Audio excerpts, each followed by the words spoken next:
Fim de semana de rodada do Campeonato Brasileiro, o Galo joga contra o Vitória no domingo, Lucas Gonçalves vai comandar o time e amanhã tem Cruzeiro e São Paulo no Mineirão, 9 da noite, com transmissão de Sport TV. Vamos agora para a Toca da Raposa. Luciance, Leonardo Jardim tá preparando o time em campo, mas bastidores também agitados. Vai pintar novo reforço? Lud, boa tarde. Ei, Maurício, muito boa tarde para você, para todo mundo que está com a gente. Pois é, o Cruzeiro se preparando para esse confronto de amanhã, né? O Cruzeiro tentando voltar para a vice-liderança do campeonato. O time tem um treino hoje à tarde, está marcado para as 4 horas da tarde. Leonardo Jardim fazendo os últimos ajustes e existe uma expectativa pela estreia do Sinisterra, né? O colombiano que chegou ao elenco. O Leonardo Jardim falou que pode usá-lo aí no decorrer da partida para começar jogando ainda é cedo. Falou que o jogador vai ter que conquistar a confiança da comissão técnica, mas que já está a fim de utilizá-lo, né? Ele estava passando por um momento de recuperação física, vem de lesão, enfim. E aí tem um Arroio. O Cruzeiro está de olho no equatoriano que está jogando no futebol turco. Já recebeu sim do jogador, mas o Besiktas, que é o clube, ainda não deu aquela confirmação, está cauteloso, mas o Cruzeiro corre contra o tempo, janela de transferências fecha na terça-feira.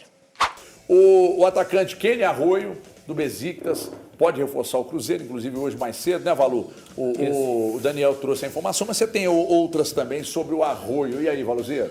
O Cruzeiro, até o Central da Toca também colocou que o clube turco, o Cruzeiro chegou nos valores que o Besiktas queria. Então agora realmente o Cruzeiro espera no dia de hoje ainda, afinal de contas a gente sabe o tempo está passando e a janela vai se fechar na terça-feira, né? O Cruzeiro corre contra o tempo, é a principal frente hoje em termos do atacante de velocidade pelo lado direito, é sim o Arroio e o Cruzeiro agora querendo, né? Chegou no valor que o Besiktas queria para a liberação do atleta. O atleta está realmente demonstrando, eu diria que mais até do que demonstrando dentro dessa situação, ele está até meio que forçando assim, o Besiktas que perdeu, né? O Ole Gunnar Solskjaer acabou sendo demitido do cargo por não conseguir avançar na Conference.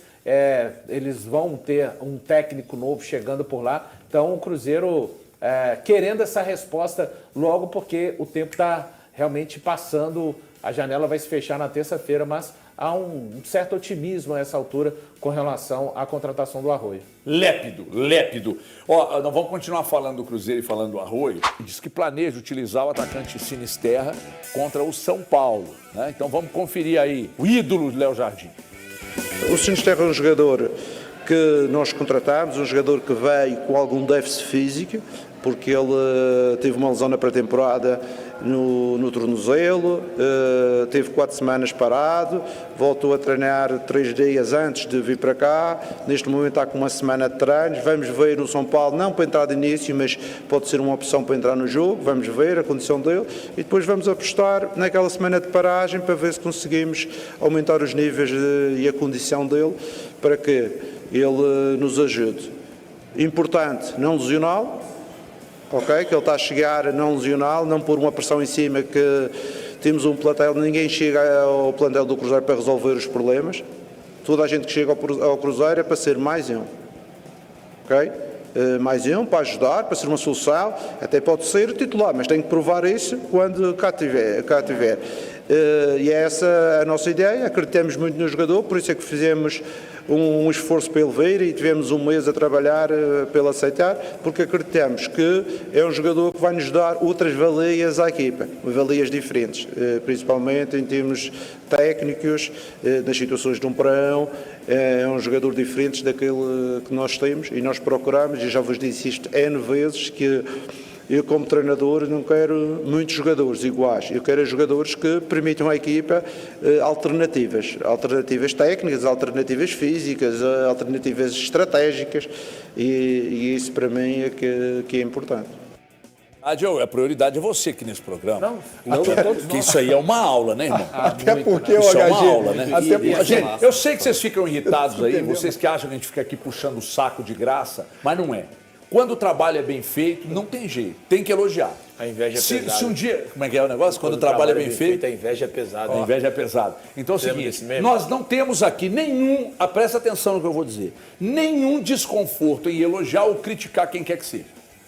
O trabalho do Léo Jardim é muito bem feito. E o que esse cara, a forma desse cara explicar, realmente me faz apaixonar mais a cada Assim, dia. Eu você assumo. pode discordar, mas ele faz uma ordem cronológica do porquê que o Sinisterra não foi, por exemplo, relacionado para o jogo contra o Atlético.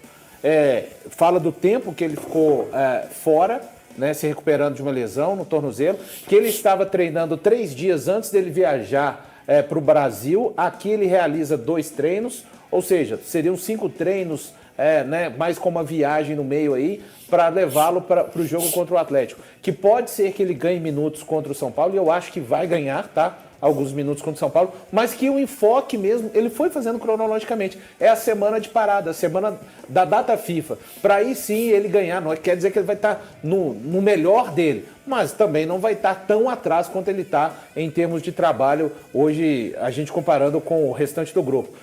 Eu estou esperando para o jogo contra o São Paulo, o HG, além da questão do Sinisterra, pelo menos 3 mudanças no time do Cruzeiro. Vai tá? Sinisterra como titular? Não, sem chance de ser titular. Tá. Sinisterra utilizado. A minha expectativa muito grande é que ele seja utilizado, e acho que vai acontecer, que ele seja utilizado durante a partida. Agora, de acordo, ele já disse também, após o jogo contra o Inter, que o time deveria ser quase o mesmo contra o Atlético e que contra o São Paulo a mudança, ele fala do campo sintético desgastando mais os jogadores. Eu acho que a gente pode ter até 3 mudanças na equipe. Quais seriam, na sua opinião? O HG, e aí não é informação, vai deixar claro para quem está nos assistindo, tá? Eu imagino que o Vidalba possa estar um pouco desgastado, tá? E o Jonathan Jesus. O Lucas Silva, imagino que possa ser outro jogador e aí daria lugar para o Eduardo. E o Wanderson com o Matheus Henrique iniciando. Essas são as minhas 3 suspeitas de transformações que possam acontecer. Oi? O William não?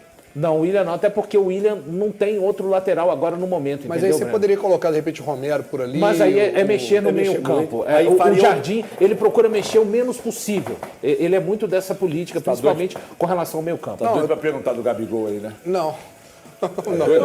Eu acho que o Gabigol vai pra esse jogo. Eu tava De conversando com o titular? chefinho. De titular? Eu tava conversando com o Matheus? chefinho. Não, é no lugar do Matheus. Matheus. Porque o Caio Jorge não precisa poupar, né? É o Homem de Ferro. Todo mundo precisa passar por Mas, Jesus. mas eu acho que, mas assim, só falta um jogo só pra ele ir pra seleção, né? Então eu acho que ele quer aproveitar não, o mas máximo. nem é ironia, não. Não é ironia, é sério, não precisa poupar. Não precisa. Caio Jorge, cara, impressionante. O Elton tem Você quer falar isso aí ou você não quer Você falar? quer esperar o último bloco? Daqui a pouco, então, você fala. Daqui a pouco você fala. O Elton conversou com uma pessoa aqui que meteu uma letra aqui interessante, hein? Vamos falar disso daqui a pouco. Bora falar tudo agora sobre Atlético e Cruzeiro. Os rivais de Belo Horizonte se enfrentaram na noite dessa quarta-feira com vitória cruzeirense. Dá para dizer que o Atlético é freguês do Cruzeiro em seu estádio. A Arena MRV, recentemente inaugurada, já contou com 5 partidas entre os rivais. O Atlético venceu apenas uma vez em casa. Houve um outro empate, já são 3 vitórias cruzeirenses a da noite dessa quarta-feira, por 2-0 com gols de Fabrício Bruno e Caio Jorge, jogadores convocados para a seleção brasileira. O resultado determina que o Atlético só passa para as semifinais da Copa do Brasil se vencer o Cruzeiro no Mineirão, apenas com torcedores da Raposa por 3 ou mais gols de diferença. Se a vitória for por 2 gols de diferença, a decisão vai para pênaltis. O Cruzeiro deu um passo importante rumo à classificação e a pressão em cima do Cuca aumentou. Assim que o apito final foi ouvido, torcedores do Galo em todo o estádio passaram a xingar o Cuca. Cuca que chegou a bater boca com torcedores na boca do túnel. O Hulk também se desentendeu com alguns torcedores. O Cuca chegou a ser flagrado discutindo com Paulo Pelaipe, o diretor de futebol da Raposa. Só para completar alguns registros importantes. Caio Jorge marcou seu primeiro gol com a camisa do Cruzeiro em um clássico contra o Galo. Quero contar também que o Atlético voltou a tropeçar dentro de casa, algo que tem se tornado comum, especialmente em competições de mata-mata. Havia perdido para o Atlético Bucaramanga e para o Flamengo, agora para o Cruzeiro.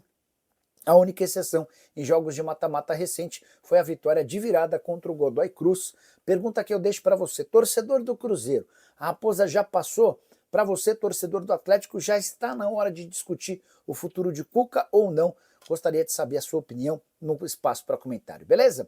Hora de falar sobre Caio Jorge. Queria te contar como é que a grande sensação da temporada no Brasil chegou ao Cruzeiro. Ele foi, entre aspas, indicado, sugerido e bancado por 2 dos integrantes do departamento de scout do Cruzeiro. Vou até falar o nome deles, o Felipe e o Rodrigo. Eles analisam o mercado como um todo, jogadores do Brasil, no exterior, enfim, e bateram na tecla de que o Cruzeiro deveria contratar o Caio Jorge. Na oportunidade houve até quem duvidasse, mas pô, pessoal, o Caio Jorge não tem se machucado demais, não conseguiu ser titular no Frosinone. A dupla de scouts do Cruzeiro bateu o pé e falou, ó, esse é o jogador, se vocês conseguirem contratá-lo vai dar super certo. Operação para a compra dele junto à Juventus foi de 7 milhões de euros. Hoje, depois da convocação para a seleção brasileira, dá para cravar que ele vale no mínimo 25, 30 milhões de euros, um dos principais atletas do futebol nacional, só 23 anos de idade e convocado por Carlo Ancelotti para a próxima rodada da data FIFA nas eliminatórias da Copa. Caio Jorge, que com a camisa do Cruzeiro em 2025 soma 30 jogos, 18 gols e 5 assistências, é artilheiro do Campeonato Brasileiro e também marcou gol pela primeira vez no Clássico contra o Galo, vitória do Cruzeiro por 2-0 em plena Arena MRV. Hora de contar sobre Bolasie, o atacante do Cruzeiro resolveu ironizar, provocar o Galo depois da vitória da Raposa por 2-0 na Arena MRV nessa quarta-feira, no jogo de ida das quartas de final da Copa do Brasil. É comum que o Bolasie faça vídeos pós-jogo, especialmente com vitórias do Cruzeiro. E nessa quarta-feira o vídeo foi na porta do ônibus que levaria o time da Arena MRV comendo um frango frito numa clara alusão ao Galo, o rival cruzeirense. Ele fecha esse vídeo com a tradicional frase, um jargão, let's bora, e o torcedor do Cruzeiro usou as redes sociais para espalhar bastante esse vídeo que já viralizou. Só para completar sobre a Raposa, Kenny Arroyo, atacante equatoriano de 19 anos de idade que pertence ao Besiktas, não foi relacionado para a partida da equipe turca, que inclusive perdeu nessa quinta-feira por 1-0 para o Lausanne da Suíça dentro de casa, causando a eliminação na Conference League e também a demissão do treinador da equipe turca.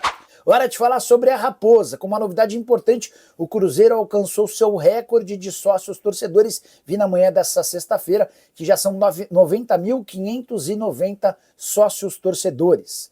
Um acréscimo de 7.500 sócios somente nesse mês. Eram 79 mil em janeiro.